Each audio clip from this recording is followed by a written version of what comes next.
ಒಂದು ರಾಜ್ಯದಲ್ಲಿ ಒಬ್ಬ ರಾಜ ಇದ್ದನು. ಅವನಿಗೆ ಒಬ್ಬ ಮಂತ್ರಿ ಇದ್ದ. ಮಂತ್ರಿ ಯಾವಾಗಲೂ ಆದದ್ದೆಲ್ಲ ಒಳ್ಳೆಯದಕ್ಕೆ ಅಂತ ಹೇಳ್ತಿದ್ದ. ಒಮ್ಮೆ ರಾಜನ ಕೈಬೆರಳಿಗೆ ಗಾಯವಾಯಿತು.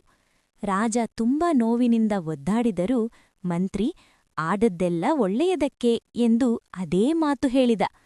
ಇದರಿಂದ ರಾಜನಿಗೆ ಕೋಪ ಬಂದು ಮಂತ್ರಿಯನ್ನು ಸೆರೆಮನೆಗೆ ಹಾಕಿಸಿದ. ಆಗಲೂ ಮಂತ್ರಿ ಆದದ್ದೆಲ್ಲ ಒಳ್ಳೆಯದಕ್ಕೆ ಅಂದ.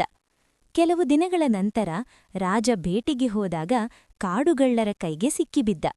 ಅವರು ರಾಜನನ್ನು ಕೊಲ್ಲಲು ಸಿದ್ಧರಾದಾಗ ಅವನ ಕೈಬೆರಳಿಗೆ ಆಗಿದ್ದ ಗಾಯವನ್ನು ನೋಡಿ ಅಪಶಕುನವೆಂದು ಬಿಟ್ಟುಬಿಟ್ಟರು. ಆಗ ರಾಜನಿಗೆ ಮಂತ್ರಿಯ ಮಾತುಗಳಲ್ಲಿನ ಸತ್ಯವನ್ನು ರಾಜನು ಮನಗಂಡು ಅವನನ್ನು ಬಿಡುಗಡೆ ಮಾಡಿದ. ನಿಜವಾಗಲೂ ಆದದ್ದೆಲ್ಲ ಒಳ್ಳೆಯದಕ್ಕೆ ಅಲ್ವಾ? ಹೌದು, ನಾವು ಜೀವನದಲ್ಲಿ ನಡೆಯುವ ಕೆಲವು ಘಟನೆಗಳು ನಮಗೆ ಕಷ್ಟವನ್ನು ತಂದರೂ ಮುಂದೆ ಅವು ನಮ್ಮ ಒಳಿತಿಗಾಗಿಯೇ ನಡೆದಿರುತ್ತವೆ. ಈ ನಾಣ್ಣುಡಿ ನಮಗೆ ಧೈರ್ಯ ತುಂಬುತ್ತದೆ. ರಾಜನು ಮಂತ್ರಿಯನ್ನು ಬಿಡುಗಡೆ ಮಾಡಿದ ನಂತರ ಅವನಿಗೆ ತನ್ನ ತಪ್ಪಿನ ಅರಿವಾಯಿತು. ಮಂತ್ರಿಯ ಮಾತುಗಳಲ್ಲಿನ ಸತ್ಯವನ್ನು ರಾಜನು ಮನಗಂಡು ಅವನನ್ನು ಮತ್ತೆ ತನ್ನ ಮುಖ್ಯಮಂತ್ರಿಯನ್ನಾಗಿ ಮಾಡಿಕೊಂಡನು.